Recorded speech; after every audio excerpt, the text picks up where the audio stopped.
നല്ല ഭംഗിയുണ്ടല്ലോ ചുരിദാർ കാണാൻ. അതെ, നമ്മുടെ ആ തിരുവിലെ ചേച്ചിയില്ലേ, അവളവിലെ അതെന്നും വേസ്റ്റ് കൊണ്ട് റോട്ടിലിടും. ഞാൻ പറയും ചെയ്യരുത്, ഇടരുത്, തെറ്റാണെന്ന്, പക്ഷെ കേൾക്കില്ല.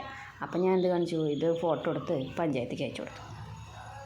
പഞ്ചായത്തുകാർ എന്നിട്ട് എനിക്ക് 2500 രൂപ പാരിതോഷികം തന്നു. അവർക്ക് 10000 രൂപ ഫൈനും കൊടുത്തു. അത് കലക്കി എന്തായാലും.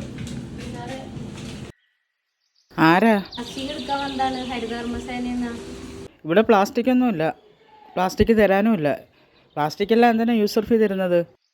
യൂസർ ഫീ വേണമെങ്കിൽ നിങ്ങൾ പഞ്ചായത്തിൽ പോയി ചോദ്യം. യൂസർ ഫീ തന്നില്ലെങ്കിൽ ഞങ്ങൾ പഞ്ചായത്തിൽ പറയും. അപ്പോൾ പഞ്ചായത്ത് അതിൻ്റെ നടപടികൾ എടുക്കും. നിങ്ങളെ പഞ്ചായത്തിൽ പോയിട്ട് പരാതിപ്പെടും. ഞങ്ങൾക്ക് ഇത് തരാൻ കഴിയില്ല. പ്ലാസ്റ്റിക് കൊണ്ട് നമുക്ക് എന്തൊക്കെ ദോഷഫലങ്ങളാണ് ഉണ്ടാവണമെന്ന് അറിയുമോ? നമ്മുടെ കാലങ്ങളൊക്കെ കഴിഞ്ഞു പോയില്ലേ, ഇനി ചെറിയ മക്കൾ വളർന്നു വരികയാണ്. അവർക്കെങ്കിലും ഒരു സുരക്ഷിതത്വം നമ്മൾ കൊടുക്കണ്ടേ? ഓരോ ദിവസം ചെല്ലുന്തോറും ക്യാൻസറുകൾ തന്നെ പെരുകി വന്നുകൊണ്ടിരിക്കുകയാണ്. അപ്പോൾ നമ്മൾ ഈ കവറുകൾ നമ്മുടെ വാർഡുകളിൽ നിന്ന് നമ്മൾ കവറുകൾ ശേഖരിച്ച് കൊണ്ടുപോയി മാത്രമാണ് നമ്മുടെ നാടിനെ രക്ഷിക്കാൻ വേണ്ടിയിട്ടാണ് നമ്മൾ വരുന്നത്. എന്താ അവിടെ ഒരു ബഹളം? ഹരിതകർമ്മസേനക്കാരായിട്ടുള്ള വഴക്കാണത്. അവർ മനുഷ്യർ തന്നെയല്ലേ? ശരി, ഞങ്ങൾ പഞ്ചായത്തിൽ പോയി റിപ്പോർട്ട് ചെയ്തോളാം കേട്ടോ. പഞ്ചായത്തിലെങ്ങാനും പോയി പരാതി പറയോ? നമുക്കെതിരെ എന്തെങ്കിലും നടപടികൾ വരുമോ? നമുക്കെന്തായാലും പഞ്ചായത്ത് ഓഫീസിൽ പോയൊന്ന് അന്വേഷിക്കാം. എന്നിട്ട് നമുക്ക് യൂസർ ഫീയും പ്ലാസ്റ്റിക്കും കൊടുക്കാം.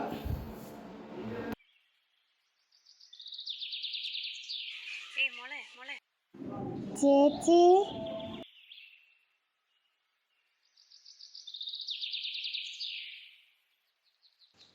ഈ കുഞ്ഞിനെ പോലെ ജീവിതത്തിലുടനീളം നിഷ്കളങ്കമായി പുഞ്ചിരിക്കാൻ നമുക്ക് സാധ്യമാകട്ടെ. പ്ലാസ്റ്റിക്, മറ്റു മാലിന്യങ്ങൾ ഹരിതകർമ്മസേനയ്ക്ക് കൈമാറി ക്യാൻസർ പോലെയുള്ള മാരക രോഗങ്ങൾ പ്രതിരോധിക്കാൻ നമുക്ക് ഒരുമിച്ച് മുന്നേറാം. എൻ്റെ മാലിന്യം എൻ്റെ ഉത്തരവാദിത്വം.